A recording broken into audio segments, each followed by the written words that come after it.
Assalamualaikum warahmatullahi wabarakatuh. Innal hamdalillah nahmaduhu wa nasta'inuhu wa nastaghfiruh wa na'udzu billahi min shururi anfusina wa sayyiati a'malina. May yahdihillahu fala mudilla lahu wa may yudlilhu fala hadiyalah. Asyhadu an la ilaha illallah wahdahu la syarika lah wa asyhadu anna Muhammadan abduhu wa rasuluh wa la nabiyya ba'dah.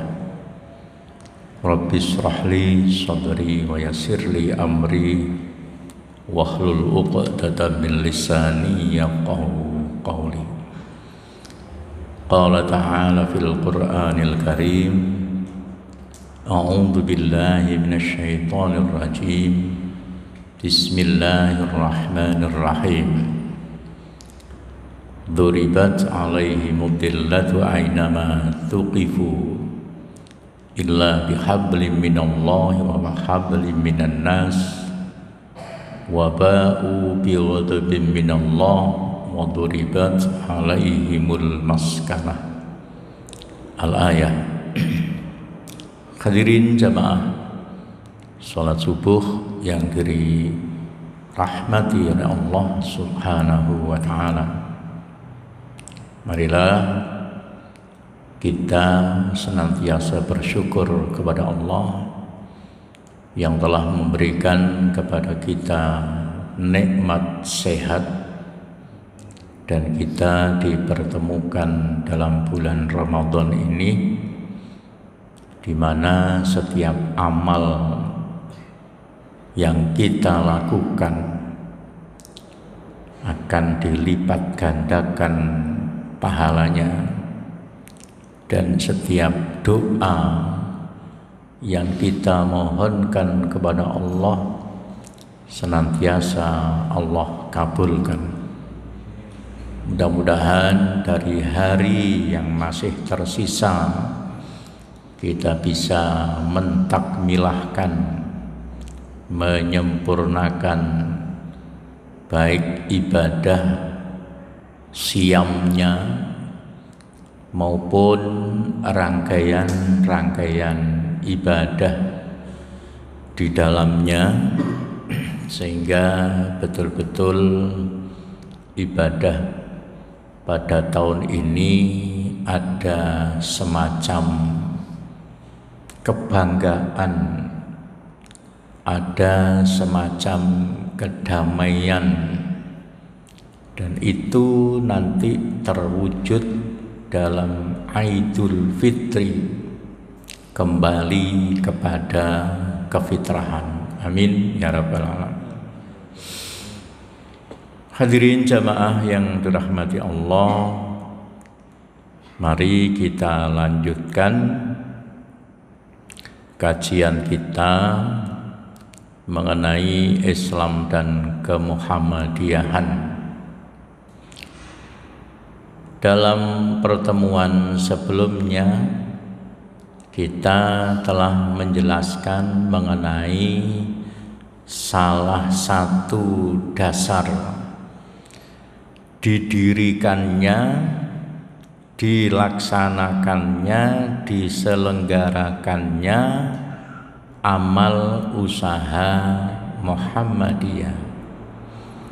Sebenarnya amal usaha Muhammadiyah itu adalah makna lain dari pelaksanaan program Muhammadiyah.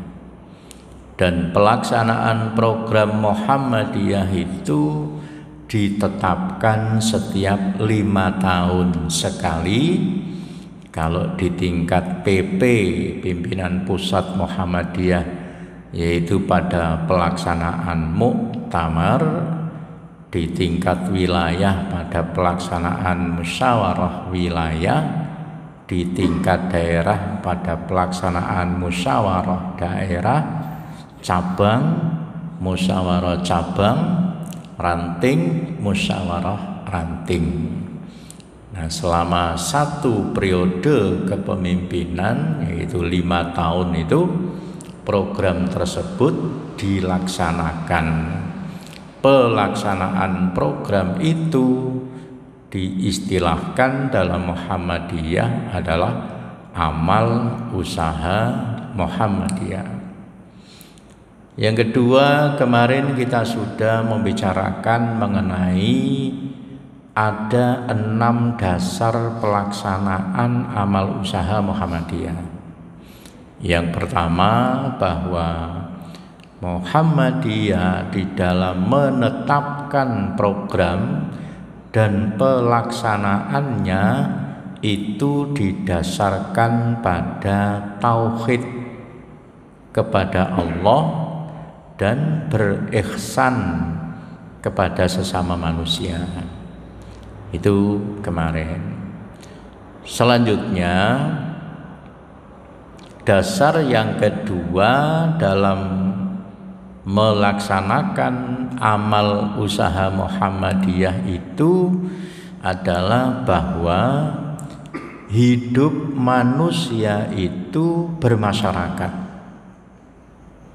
Dasar yang kedua ini berarti semua amal usaha yang diselenggarakan oleh Muhammadiyah itu harus berkontribusi langsung terhadap masyarakat.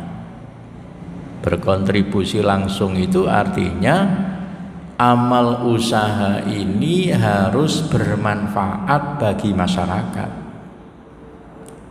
Hadirin jamaah yang dirahmati Allah Subhanahu wa ta'ala, kita tahu bahwa manusia hidup di dunia ini punya tugas dari Allah.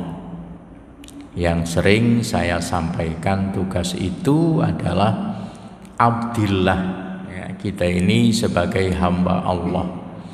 Tugas kita sebagai hamba Allah itu adalah menyembah Allah, mengabdi Allah, mentaati Allah.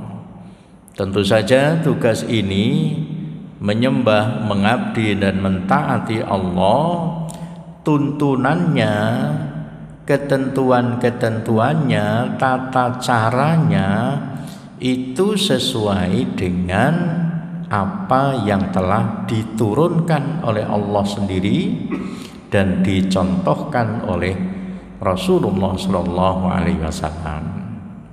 Nah, yang kedua, tugasnya adalah sebagai khalifatullah. Khalifah itu seringkali diartikan sebagai pemimpin, ya, sebagai pemimpin.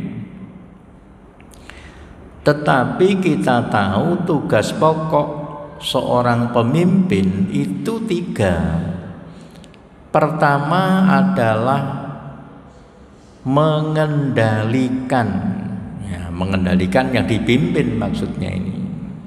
Jadi seorang pemimpin itu tugas utamanya adalah mengendalikan. Yang kedua adalah menjaga atau memelihara. Menjaga, memelihara yang dipimpin. Dan yang ketiga adalah mendorong atau memotivasi orang-orang yang dipimpinnya. Nah, oleh karena itu maka kemudian khalifah ini berkembang maknanya menjadi pemelihara. Tidak hanya sekedar pemimpin, tapi pemelihara. Pemelihara kehidupan dirinya atau kehidupan manusia, juga sebagai pemelihara, menjaga kehidupan semua makhluk Allah. Hadirin yang dirahmati Allah, di dalam dasar amal usaha yang kedua, masyarakat, ya. Kalau kita bicara masyarakat, itu artinya bagian dari kumpulan beberapa keluarga. Kumpulan beberapa keluarga. Sehingga nanti yang terjadi dalam masyarakat itu ibarat seperti cermin keluarga. Nah, dalam keluarga itu adalah beberapa pribadi, beberapa orang di situ, ada anak, ada orang tua itu ada bapak, ada ibu. Sehingga kalau kita bicara masalah masyarakat, sama saja dengan kita bercermin pada diri kita sendiri. Ya. Karena apa yang terjadi dalam masyarakat itu merupakan bagian yang tidak terpisahkan dari keluarga. Apa yang terjadi dalam keluarga itu bagian yang tidak terpisahkan dari diri kita sebagai bagian keluarga itu. Nah, hadirin jamaah yang dirahmati Allah Subhanahu wa ta'ala. Oleh karena itu, dalam mewujudkan hidup bermasyarakat, ibaratnya ada beberapa pilar. Pilar itu tiang, ibarat bangunan itu supaya bangunan itu bisa tegak, bisa kokoh. Selain butuh pondasi, juga bangunan itu butuh pilar. Nah, pilar di dalam hidup bermasyarakat itu ada 6 macam. Salah satunya adalah kejujuran. Kejujuran ini harus muncul dari pimpinannya dan juga dari yang dipimpinnya. Apa sih jujur itu? Rasulullah Shallallahu Alaihi Wasallam menyampaikan dalam satu hadis yang diriwayatkan oleh Imam Bukhari dan Imam Muslim, yang sering kita sebut dengan muttafaqun alaih. Beliau menyatakan, alaikum bisidqi fa inna sidqa yahdi ilal birri wal birru yahdi ilal jannati. Jagalah dirimu, perhatikanlah dirimu terhadap kejujuran. Fa inna sidqa yahdi ilal birri, karena sesungguhnya kejujuran itu akan menunjukkan kebaikan. Wal birru yahdi ilal jannati, dan kebaikan itu akan menuju kepada surga. Wa ma yazalul abdu yasduku wa yataharra sidqa hatta yuktama indallahi siddiqan. Dan seorang hamba itu kalau mereka terus-menerus bersikap jujur, maka Allah akan mencatatnya hamba itu sebagai seorang yang siddiqah. Siddiqah itu punya perangai yang jujur. Wa iyyakum wal kadiba fa innal kadiba yahdi ilal fujur. Dan jagalah dirimu, perhatikanlah dirimu terhadap perilaku yang fujur. Fujur itu bisa dikatakan dengan pembohong, ya. Menyatakan sesuatu yang tidak sesuai dengan kenyataannya. Fa innal kadiba yahdi ilal fujur, karena sesungguhnya kebohongan itu akan menuju kepada kecelakaan, ya, al-fujur, ya. Wal fujur yahdi ilan nar, dan kecelakaan itu, keburukan itu akan menuju kepada neraka. Wa ma yazalul abdu yakdzibu wa yataharral kadziba hatta yuktaba indallahi kadzaban. Hadirin jamaah yang rahmati Allah, dalam hadis itu disebutkan bahwa ada dua perangai manusia yang masing-masing ada tempatnya sendiri-sendiri. Pertama adalah kejujuran, yang kedua adalah kebohongan. Kejujuran dan kebohongan itu pasti ada pada setiap orang. Artinya apa? Manusia itu bisa berbohong, manusia itu juga bisa bersikap jujur. Karena potensi yang ada pada diri kita itu sangat lengkap. Potensi yang mendorong seseorang untuk selalu bersikap jujur itu adalah fitrah. Fitrah itu sering disebut dengan kesucian.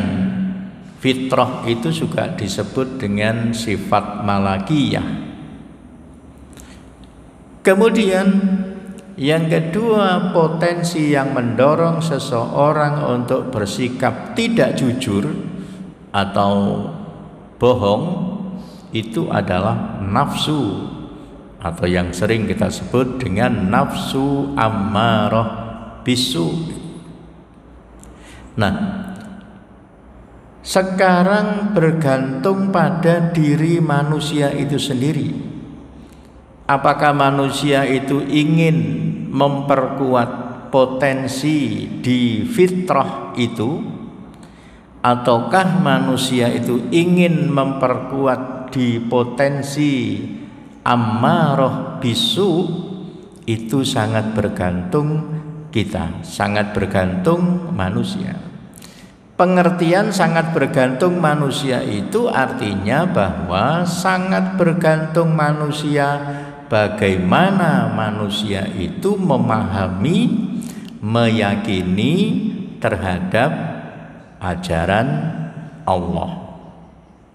Jika seandainya seseorang itu terhadap ajaran Allah, walaupun dia telah memahaminya, tetapi dia belum begitu meyakini terhadap kebenaran ajaran Islam ini, maka yang terjadi antara apa yang dipahami dengan apa yang diamalkan itu seringkali berbeda. Jadi kalau apa yang dipahami itu adalah seharusnya manusia melakukan seperti itu, tapi pada kenyataannya tidak seperti itu. Itulah yang terjadi dalam masyarakat kita. Kenapa orang-orang itu menjadi tidak jujur ya? Kenapa orang itu harus bersikap bohong dan sebagainya? Hadirin jamaah yang dirahmati Allah Subhanahu wa ta'ala. Nah, apa sih sesungguhnya kejujuran dan kebohongan itu? Beberapa ulama mendefinisikan tentang sikap yang jujur itu. Ada yang menyampaikan definisi dari jujur itu adalah apabila seseorang melakukan suatu perbuatan, apabila seseorang melakukan suatu tindakan, apabila seseorang melakukan suatu ekspresi, apakah itu dari lesannya maupun itu dari perilakunya atau perbuatannya, yang kemudian menimbulkan ketenangan pada hatinya. Ketenangan pada hatinya, ada kemantapan gitu. Apa yang dia ucapkan itu seperti menjadikan hati seseorang itu tenang ya. Apa yang dilakukan juga menimbulkan ketenangan. Itu pertanda kejujuran yang dilakukan oleh orang tersebut. Nah, kebohongan sebaliknya, yaitu sikap perilaku yang menimbulkan ketidaktenangan. Jadi orang melakukan ketidakjujuran itu pasti hatinya tidak akan tenang. pasti akan memunculkan was-was, ya, pasti akan memunculkan sesuatu yang resah gitu.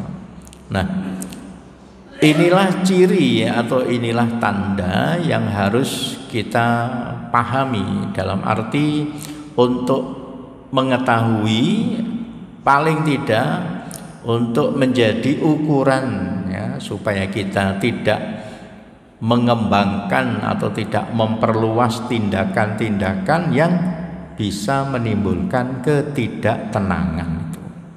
Nah, hadirin jamaah yang dirahmati Allah Subhanahu wa taala.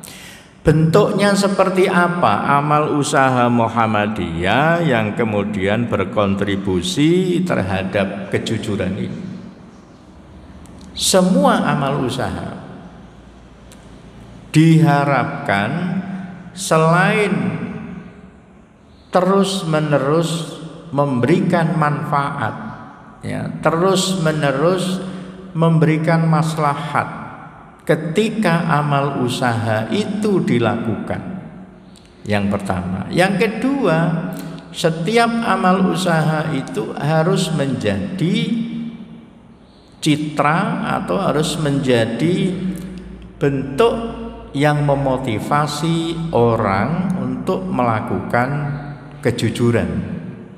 Kita ambil satu contoh, misalnya ada lazismu, ya, ada lazismu, kemudian ada majelis yang menangani masalah sosial atau majelis sosial. Dua majelis ini kalau kita perhatikan terus mempergiat diri untuk memberikan kontribusi yang maslahat bagi umat, juga terus memotivasi orang supaya bersikap jujur, ya. Kalau kita perhatikan lazismu itu selalu selektif, ya, di dalam melakukan pencatatan, dalam melakukan pelaporan, dan seringkali lazismu kita itu, pimpinan daerah itu seringkali mendapatkan penilaian baik ketika setelah melalui proses audit. Itu salah satu contoh, ya, di lazismu. Dan begitu juga ketika amal usaha lainnya itu diharapkan dua hal itu, selalu berkontribusi maslahat, selalu berkontribusi manfaat, dan juga harus menjadi pilar penting dalam memotivasi umat untuk bersikap jujur. Hadirin jamaah yang dirahmati Allah Subhanahu wa taala, demikian yang dapat disampaikan dalam kesempatan ini. Insya Allah kita akan melanjutkan pada pertemuan-pertemuan berikutnya. Aqulu qouli hadza, wassalamualaikum warahmatullahi wabarakatuh.